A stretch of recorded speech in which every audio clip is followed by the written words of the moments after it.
Hey y'all, this is Megan, your Virgo bestie, astrologer, and tarot reader, and this is your big three for the week of July 6th through the 12th, 2026. You may want to take a screenshot of this week's transit so that you can come back to them throughout the week. The big three transits for this week are the Sun in Cancer square to Saturn in Aries, Venus enters the sign of Virgo, and the Sun will conjunct Mercury retrograde in Cancer.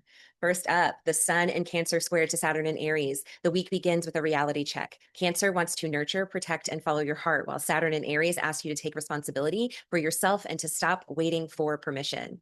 You may feel tension between your emotional needs and your obligations, but this aspect is here to help you build stronger emotional boundaries and to make mature decisions that your future self will thank you for.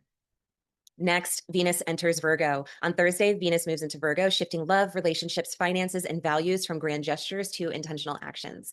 Virgo reminds us that love is shown through consistency, reliability, and the little things. Almost immediately, Venus will conjunct the South Node, encouraging you to release outdated relationship patterns, unhealthy habits around money, or perfectionistic tendencies that no longer work for you.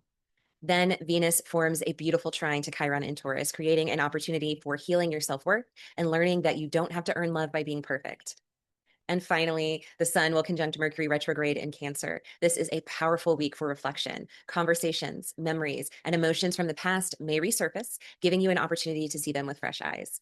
Instead of rushing towards answers, allow yourself to process what your heart has been trying to tell you all along. Sometimes clarity comes from looking back before moving forward. Now, let's see what the tarot has for us. This week, the cards are the King of Pentacles, the Six of Swords, and the Empress.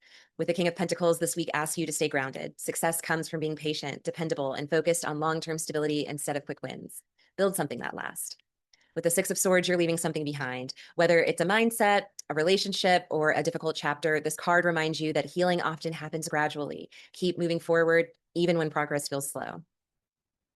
And finally, with the Empress, the week ends on a beautiful note of abundance, creativity, and self-worth. This is your reminder to receive as much as you give. Nurture yourself, trust what is growing in your life, and don't underestimate the power of simply allowing good things to come to you. God, you deserve it. If you are curious of how these energies may be showing up in your life, please consider booking a private reading with me. I would absolutely love to read your charts and cards.